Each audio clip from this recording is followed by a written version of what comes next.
السلام علیکم حاضرین ناظرین اور سامعین، میں ڈاکٹر شہزاد شمیم، میرے مہمان خصوصی جناب پروفیسر سر منظور احمد صاحب استاد محترم میرے ساتھ موجود ہیں، اور آج کا ہم نے ایک ٹاپک رکھا ہے جو استاد محترم نے چنا ہے، وہ یہ ہے کہ ایسی کیا وجہ تھی کہ خلفائے راشدین میں ہم دیکھتے ہیں خلیفہ اول ہیں، خلیفہ دوم ہیں، سوم ہیں، خلیفہ چارم ہیں، حضرت علی رضی اللہ کرم اللہ وجہہ، کہ ان تمام جو خلیفہ ہیں وہ جو دور حکومت ان کا خلافت راشدہ کا دور ہم جو کہتے ہیں وہ مسلمانوں کا عظیم ترین دور کہلایا جاتا ہے۔ آخر کیا وجہ تھی کہ وہ بدو جو اپنی بچیوں کو زندہ درگور کر دیتے تھے، جو چھوٹی چھوٹی بات پہ 100 سال تک لڑائیاں آپس میں قبیلے کرتے تھے، ایسی کیا وجہ ہوئی ہے کہ نبی صلی اللہ علیہ وسلم کے آنے کے بعد ایسا انہوں نے کیا کیا، ایسی کیسے ان کی انسان سازی، کردار سازی کی، تربیت کی کہ اس کے بعد جس کو بھی انہوں نے مطلب جس کو ہاتھ لگا وہ پارس بن گیا، جس نے نبی صلی اللہ علیہ وسلم کی تربیت میں آئے یا ان سے ملے یا ہاتھ ملایا، اسلام کیا یا اسلام لائے، وہ ہیرا نکلا۔ تو آج ہم ان چیزوں پہ گفتگو کریں گے کہ وہ کیا باتیں تھیں جس کی وجہ سے ان کا کردار جو ہے عظیم کردار بن گیا، کہ اللہ نے بھی کہہ دیا کہ میں ان سے راضی، وہ مجھ سے راضی۔ آخر وہ کیا خصوصیات تھیں، وہ آج کے دور میں کیوں نہیں ہو سکتی، جبکہ نبیوں کا آنا بند، آخری نبی صلی اللہ علیہ وسلم ہمارے حضرت محمد صلی اللہ علیہ وسلم تھے، ان کے بعد کسی نبی نے نہیں آنا، کیا اس کے بعد باقی دنیا پیدا نہیں ہو رہی؟ ابھی بھی تقریباً 6 سے 7 ارب کی آبادی ہے، تو ایسی کیا وجہ ہے کہ اب کسی نبی کی بھی ضرورت نہیں، کسی ایسی کیا چیز کو چھوڑ گئے ہیں، ایسے کون سے رہنما اصول ہیں جو چھوڑ گئے ہیں اور جس کی وجہ سے اب کسی نبی اور رسول کی بھی ضرورت نہیں ہے، اور دنیا ان نبی کے بغیر، رسول کے بغیر بھی رواں دواں اور کامیاب ہو سکتی ہے۔ تو میں استاد محترم سے کہوں گا کہ آج اس پہ روشنی ڈالیں کہ کیا وجہ ہے کہ آج 30 سال سے جاپان میں کوئی چوری نہیں ہو رہی، 30 سال ہو گئے ہیں وہاں پہ کوئی اب گاڑی لیٹ نہیں ہوتی ہے، کہ فن لینڈ کی جو ایجوکیشن ہے نن مسلم ہے مگر وہاں کی دنیا کی بہترین تعلیم دی جاتی ہے بچوں کو۔ تو میں آج ان سے استدعا کروں گا کہ علامہ اقبال کی فکر میں، افکار اقبال میں، نظریات اقبال میں، تعلیمات اقبال کی روشنی میں اس پہ روشنی ڈالیں۔ جناب السلام علیکم استاد جی۔ السلام سر اس پہ روشنی ڈالیں۔ ڈاکٹر صاحب، آج کا موضوع میں سمجھتا ہوں نا کہ بہت ہی کیا کہتے ہیں کہ ہر حوالے سے بڑا ہی یہ بھرپور ہے، اور اس سوال کا تعلق انفرادی طور پر بھی ہے اور اجتماعی طور پر بھی۔ زبردست جی سر۔ مطلب اگر یہ سوال جو ہے یا یہ نقطہ جو ہے نا ہمارے خصوصی طور پر یہ جو آج کی جو نسل ہے اگر اس کی سمجھ میں آ جائے نا تو میں کہتا ہوں بڑے مسئلے حل ہو جائیں گے۔ جس طرح علامہ ایک جگہ کہتے ہیں نا کہ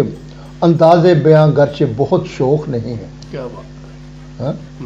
شاید کہ اتر جائے تیرے دل میں میری بات۔ کیا بات۔ تو بات یہ ہے کہ یعنی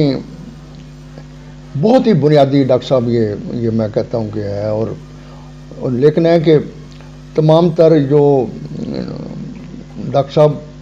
انفرادی یا اجتماعی جو ہمارے رویے ہیں ہمارے قوم کے یا پورے عالم اسلام کے نا، میں سمجھتا ہوں کہ آج وہ ٹائم اب قریب آ رہا ہے کہ انشاءاللہ جو ہے نا آپ دیکھیں گے کہ جناب نا دنیا جا رہی ہے، تعلیمات اسلام کی طرف جا رہی ہے۔ جس طرح اقبال نے کہا ہے نا ایک جگہ کہ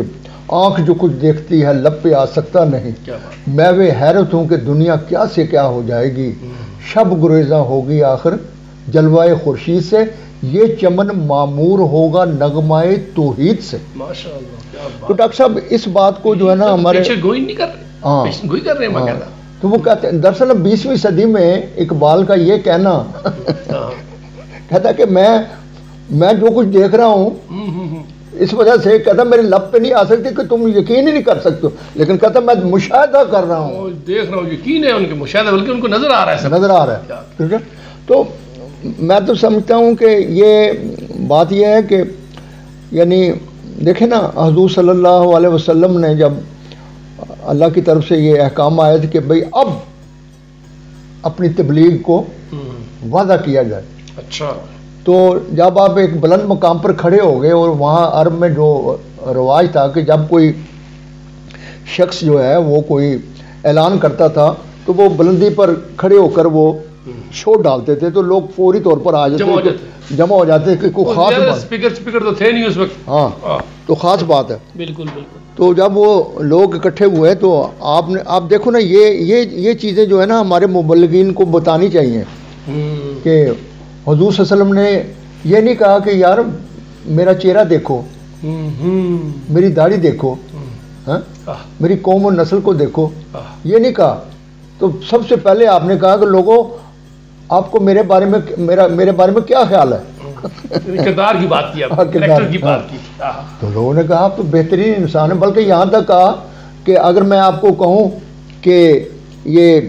پہاڑی کے پیچھے دشمن جو ہے نا حملے کرنے کی تیاری کر رہا ہے، تو انہوں نے کہا تو آپ نے کبھی زندگی میں جھوٹ نہیں بولا، ہم اس بات پر یقین کریں گے. تو پھر آپ نے کہا وہ توحید کے اللہ کے جناب نا. تو اصل بات جو ہے نا جو ہے نا جو قوت محرکہ نا ہماری، جو اگر فرام دی ویری بگننگ دیکھیں نا تو یہ توحید کا جو نقطہ ہے، یعنی حضور صلی اللہ علیہ وسلم سے پہلے یعنی اسلام اور قرآن سے پہلے جو انسانی حیت جو تھی، یعنی انسانی اجتماع یا معاشرے کی جو تشکیل تھی، وہ خون، نسل، زمین، یہ جو تھے نا اس پر جو تھی وہ جو ہے معاشرہ جو ہے نا وہ. تو حضور صلی اللہ علیہ وسلم نے آ کے جو جس طرح سرجن آپریشن کرتا ہے نا، تو سب سے پہلے جو ہے نا آپ نے کہا کہ اب جو ہے نا یہ ہماری جو انسانی حیت جو ہے، اجتماع جو ہے نا، اس کی بنیاد جو ہوگی وہ توحید پر ہوگی. نہیں تو اس سے پہلے یہ خون، نسل اور زمین پہ تھا، یعنی اس پہ ناز کرتے تھے کہ میں اس نسل سے ہوں، یا میری اتنی زمین ہے، یا فلاں میری مطلب ہے کہ میرا خون، مطلب رنگ، نسل، خون، اور ان کی جو لڑائیاں اور سارے قتل و غارت بھی جو تھی نا اسی بیس پر تھی نا. تو یہ جو ہے نا اب یہ جو ہے یہ بھی جو اقبال نے بڑا خاص نقطہ جو ہے نا اپنے اس میں کہا ہے کہ یاد رکھو کہ تم انسانی جو انسانی بنیادوں پر جو انسانوں کا اتحاد ہے وہ اس وقت تک ہو ہی نہیں سکتا جب تک تمہیں یہ یقین نہ آ جائے کہ زندگی جو ہے اس کا منبع جو ہے یہ روحانیت ہے. تم زمین سے، نسل سے چھٹکارا حاصل کر ہی نہیں سکتے ہو جب تک تمہیں اس چیز کا ادراک نہ ہو جائے کہ پوری بنی نوع انسان کی زندگی کا جو مبدا ہے، جو سرچشمہ جو ہے نا وہ روحانی ہے. اور جناب نا اسلام اس کو کہتا ہے حی القیوم. ٹھیک ہے. اور وہ حی القیوم جو ہے وہ مادی دنیا میں، اس کائنات میں اس کا جلوہ جو ہے نا وہ حرکت میں ہے. کہ وہ روحانی زندگی کا اظہار جو ہے ہم جو ہے نا حی القیوم کا جو ہے نا وہ فطرت اور کائنات میں ہم تغیر و تبدل میں دیکھتے ہیں. ٹھیک ہے. یہ بنیادی چیز تھی. آگے آپ ڈاکٹر صاحب بنیادی بات ہے، آپ دیکھیں کہ تقریباً 12-13 سال حضور صلی اللہ علیہ وسلم نے اس توحید کو محنت کی ہے اس پہ، یعنی اس دور کے ان بدوؤں میں کہ ان کی جو آپ نے بچیوں کو بھی زندہ درگور کر دیا. ہاں یعنی آپ تصور کریں کہ کتنے وہ کس قسم کے مطلب ہے کہ وہ جاہل کہہ دیں یا یعنی درندگی تھی ان. ٹھیک ہے نا. بلکہ یہ بڑا مشہور واقعہ کہ زمانہ جاہلیت کے دور میں وہ اپنی بچی کو جو وہ زندہ درگور کرنے گیا تو وہ حضور صلی اللہ علیہ وسلم کو سنا رہا ہے کہ میں جناب نا میں جب اپنی بچی کو لے کے گیا، بچی میرے ساتھ راستے میں باتیں کر رہی ہے، پھر میں جب گیا تو میں گڑھا کھود رہا تھا، تو وہ گڑھا کھودتے وہ میری مٹی وہ ڈلوں کے ساتھ کھیلتی ہے. لیکن جب میں نے اسے تو کہتے ہیں کہ حضور جب وہ سنا رہا تو حضور رو کے نا تو حضور کہتے پھر سنا وہ یعنی 3 دفعہ سنا اور 3 دفعہ حضور جناب نا وہ ان کی بہت زیادہ اشک بار ہونے. تو اصل بات یہ ہے جو ہماری انفرادی اور اجتماعی زندگی میں ڈاکٹر صاحب جو بہت زیادہ جو آج بھی دیکھو نا یہ جو مری کا واقعہ ہے تو یار خود غرضی کی یا جناب نفسی کی انتہا ہے. ٹھیک ہے کہ لوگ ترس رہے ہیں کہ یار جناب نے، لیکن انہوں نے کہا نہیں جی پیسے نکالو ادروائز نہیں. ہاں جبکہ قرآن کہتا ہے کہ ایک انسان کی زندگی بچانا پوری بنی نوع انسان کی زندگی، اور ایک انسان کو بلا وجہ مارنا پوری بنی نوع انسان کا قتل ہے۔ تو ڈاکٹر صاحب وہ جو ہم نے دیکھتے ہیں 12-13 سال میں حضور صلی اللہ علیہ وسلم نے یعنی زیادہ سے زیادہ کو 250-300 جو کہ وہ لوگ تھے جو کہ توحید کو اپنی نفسیاتی، ذہنی اور عملی زندگی میں اس کا اطلاق کرتے تھے۔ یعنی اس بات کا میں اپنے نوجوانوں کو کہتا ہوں کہ اس بات کو سمجھیں کہ توحید جو ہے نا، یہ لا الہ الا اللہ محمد رسول اللہ، یہ صرف جناب نا زبانی ادائیگی نہیں ہے۔ آپ جب تک اس کو روزمرہ کی زندگی میں اپنے اپلائی نہیں کریں گے، اظہار بھی ہونا چاہیے، ہاں پریکٹیکلی توحید نا، جس طرح اقبال ایک جگہ کہتا ہے نا کہ خلفۂ راشدین کے دور کی وہ عکاسی کر رہا ہے کہ تم تو اسے آج عقیدہ سمجھتے ہو، اور یہ تو ایک قوت ہے، زندہ قوت تھی زمانے میں یہی توحید کبھی۔ آج کیا ہے؟ فقط مسئلہ علم کلام، روشن اس ذو سے اگر ظلمت کردار نہ ہو، روشن اس ذو سے، یعنی توحید جو ہے یہ ایک روشنی ہے کہ جو انسان کہتا ہے کہ لا الہ الا اللہ، اس سے اگر کردار پہ اثر نہیں ہوتا تو اگر وہ جو اندھیرے میں، اگر وہ اندھیرے سے مراد ہے کہ اگر اس کی زندگی میں انسان ہلچل نہیں ہوتی، تو اس کا مطلب ہے کہ وہ نہیں آتی، سچائی نہیں آتی، صداقت نہیں آتی، شجاعت نہیں آتی، ایمانداری نہیں آتی، تو اس کا مطلب ہے کہ وہ توحید کا اثر نہیں ہوا۔ ہاں، جس طرح یہ ہے کہ جب سورج طلوع ہوتا ہے تو اثر نہیں لیا صحیح پریکٹیکلی، ہاں سورج طلوع ہوتا ہے آپ دیکھتے ہو کہ روشن دانوں سے اور کھڑکیوں سے جو وہ سوراخ ہوتے ہیں جہاں جہاں سے روشنی گزرتی ہے، آپ دیکھیں کہ جو ہوا کے اندر جو باریک سے باریک ذرا بھی نظر آتا ہے، ہاں تو یہی کہتا ہے کہ تم لا الہ الا اللہ تو کہتے ہو، بالکل، لیکن ہے کہ تم وہ جو برائیاں اپنی زندگی پہ لاگو نہیں کرتے ہو، اس پہ عمل نہیں کرتے ہو، بس زبانی زبان۔ اور آگے مزید جو ہے نا اقبال اسی اشعار میں وضاحت کرتے ہیں کہ روشن اس ذو سے اگر ظلمت کردار نہ ہو، خود مسلمان سے پوشیدہ ہے مسلمان کا مقام، اے میرے سپاہ میں نے تیری سپاہ دیکھی ہے، تیری فوج دیکھی ساری، لیکن کل ہو اللہ کی شمشیر سے خالی ہے نیام، کہ توحید جو ہے نا یہ ایک تلوار ہے، لیکن ہے کہ تمہارا نیام جو ہے، تمہارا جو خول ہے، اس کے اندر تو توحید کی تلوار ہے ہی نہیں ہے، ہتھیار ہی نہیں ہے، محنت جو ہے، حالانکہ اس خول پر بڑے نقش و نگار ہیں۔ بالکل، سونا سے بڑی اب دیکھو نا پانی کا کیا کہتے ہیں، سونے کا پانی چڑھایا اور بڑے پھول بوٹے پہ پڑے ہوئے، بالکل، تو وہ خول کس کام کا؟ اس خول کا فائدہ کی ابھی توحید ہی نہیں ہے، مطلب مین ہتھیار ہی نہیں ہے بیچ میں بس۔ اور پھر آگے وہ کہتے ہیں کہ اس راز سے واقف ہے نہ ملا نہ فقیہ، وعدت افکار کی بے وعدت کردار ہے خام، قوم کیا چیز ہے، قوموں کی امامت کیا ہے، اس کو کیا جانے بیچارے 2 رکعت کے امام۔ تو ڈاکٹر صاحب یہ اصل بات ہے کہ اقبالیات جو ہے نا یہ وہ شعر و شاعری نہیں ہے، بالکل۔ میں نے تو دیکھا ہے کہ جب سے میں یہ پڑھ رہا ہوں، جب ایک ایک شعر پر غور کرتے ہیں تو تفسیر ہے، قرآن کی تفسیر ہے، بالکل۔ تو ڈاکٹر صاحب آج بھی جو ہے بالکل، ہاں پھر ایک جگہ اقبال علیہ رحمہ جو ہے نا وہ یعنی اسی توحید کے حوالے سے وہ فرماتے ہیں کہ بیان میں نقطۂ توحید آ تو سکتا ہے، تیرے دماغ میں بت خانہ ہو تو کیا کہیے، بالکل، جب تک ذہن تیرا صاف نہیں ہے زبان پہ جو مرضی کہہ تو۔ جس طرح اقبال وہ اپنا پشچ باعث کردہ اقوام شرق میں کہتے ہیں نا کہ بھئی یہ جو ہے فکر جو ہے نا اس وقت انفرادی اور اجتماعی تھا، چون شود اندیشہ ہے قوم خراب،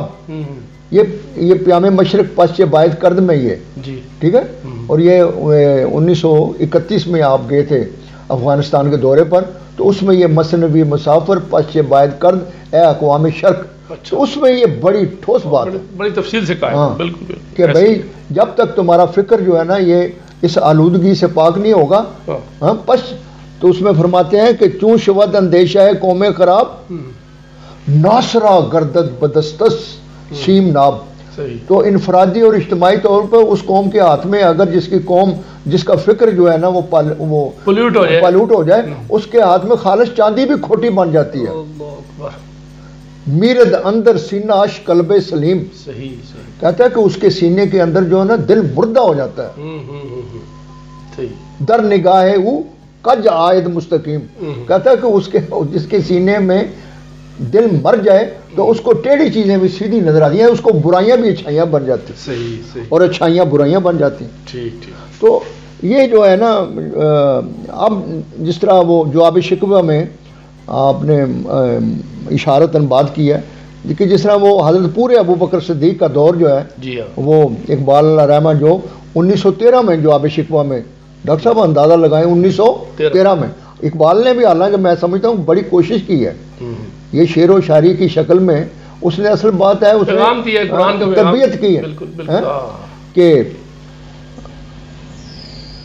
بڑا خوبصورت ہے کہ پورا انہوں نے 2 شعروں میں یعنی حضرت ابو بکر صدیق، حضرت عمر فاروق، حضرت عثمان اور حضرت علی کرم اللہ جا کی جو ہے نا کہ ارشاد فرماتے ہیں کہ جس سے ڈاکٹر صاحب 1913 میں جب علامہ علیہ رحمہ نے وہ جواب شکوہ، اور بڑا وہ پورے ہندوستان میں بڑا شور شرابہ پڑا کہ اقبال نے یہ کیا جو ہے نا وہ یعنی اتنی گستاخی کی کہ اللہ کے آگے کویشچن کرتا ہے۔ تو پھر 1913 میں جب انہوں نے خود ہی وہ تمام کویشچن جن کا وہ، تو جس طرح وہ اس میں یہ بھی تھا کہ یعنی انفرادی اور اجتماعی طور پر دیکھو نا ڈاکٹر صاحب، یعنی توحید کو علامہ اقبال نے وہ جواب شکوے میں بڑے خوبصورت انداز سے پیش کیا خلافہ راشدہ کے اس پورے دور میں کہ دم تقریر تھی مسلم کی صداقت بے باک، صداقت بے باک، یعنی سچی بات خواب کچھ بھی اس کے نتائج ہوں، ہم تو جو ہے نا ڈر جاتے ہیں کہ یار یہ جس طرح بدو نے حضرت عمر فاروق سے پوچھ لیا تھا آپ کے پاس 2 چادریں کیسے آ گئی، آپ کا قد بڑا تھا نا، سب کو ایک چادر ملی ہے تو آپ کا تو 2 چادریں لینی ہیں، تو یہ میرا بیٹا جواب دے گا، تو بے باک ہو جاتا ہے بندہ۔ تو یہ یعنی یہ ہمارے سامنے ہے کہ آج بھی جو ہم اپنی ذہنی عقلی اور جو ہے نا روزمرہ کی معمولات میں اگر توحید کو اگر ہم اپلائی نہیں کرتے تو ڈاکٹر صاحب یہ جو ہے نا، یہ میں کہتا ہوں ہیپوکریسی ہے، مکاری ہے، یہ منافقت ہے۔ صحیح۔ تو وہ تربیت دم تقریر تھی مسلم کی صداقت بے باک، عدل اس کا تھا قوی، لو سے مراعات سے پاک۔ حضرت عمر کی جو انصاف تھا، عدل تھا، وہ دنیا کی کوئی بڑی سی بڑی رکاوٹ نہیں آ سکتی۔ صداقت اور عدل یعنی یہ چیزیں تھیں وہاں پہ، یہ وہ جو کردار سازی میں انفرادی اور اجتماعی میں پہلے کیا ہے، دم تقریر تھی مسلم کی صداقت بے باک، پورے حضرت ابو بکر صدیق کا دور، صحیح، عدل اس کا تھا قوی، لو سے مرا سے پاک، شجر فطرت مسلم تھا، حیا سے نمناک۔ حیا بھی جو ہے نا وہ کردار سازی میں بڑا، کہتے ہیں کہ حضرت عثمان سے فرشتے بھی حیا کرتے تھا، شجاعت میں وہ ایک ہستی ہے فوق الادراک، اور اس وجہ سے حضرت علی کرم اللہ کی جو کہتا ہے کہ وہ عقل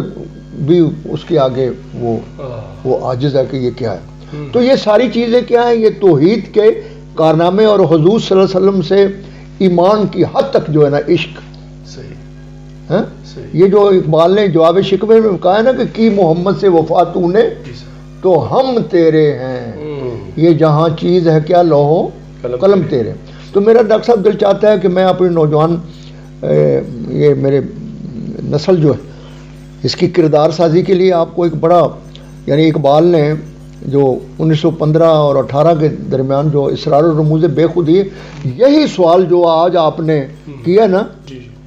یہی سوال علامہ اقبال نے، کہتے ہیں مجھے خواب میں حضرت ابوبکر صدیق آئے اور مجھے انہوں نے کہا، میں نے ان سے یہی سوال کیا کہ آج کے دور میں ہمارے لیے اے حضرت ابوبکر صدیق کہ آپ وہ شخصیت ہیں کہ جناب حضور صلی اللہ علیہ وسلم نے کہا ہے کہ پوری بنی نوع انسان میں سے اگر کسی کا احسان ہے تو وہ ابوبکر صدیق کا، بالکل ٹھیک ہے۔ تو یہ میرا دل کرتا ہے کہ میں آپ کو وہ چند اشعار سناؤں جس سے یقینی طور پر جو ہے نا یہ میرے بچے جو ہے نا یا جو بھی ہمارے یہ عوام الناس جو ہے مستفید ہو۔ تو وہ فرماتے ہیں من شب صدیق را دیدم بخواب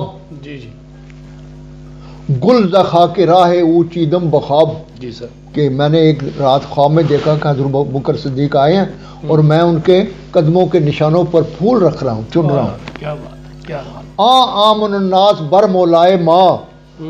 کلیم اول سینائے ماں، کہ وہ ایسے کلیم ہے کہ ہمارے سینہ پر سب سے پہلے انہوں نے لبیک کہا ہے، ہاں؟ اور انہوں نے کہا ہے کہ پوری بنی نوع انسان میں اگر کسی کا احسان ہے مجھ پر تو ابو بکر صدیق ہے۔ ہمت او کشت ملت راچو ابر، ثانی اسلام وغار و بدر و قبر، صحیح، کیا بات، کہ میں نے انہیں کہا کہ آپ جو ہیں یعنی غار میں بھی ساتھ تھے، کہ حضور صلی اللہ علیہ وسلم کے غار میں بھی ساتھ، اتنے یعنی زندگی کے ساتھی ہیں، قبر میں بھی ساتھ ہیں،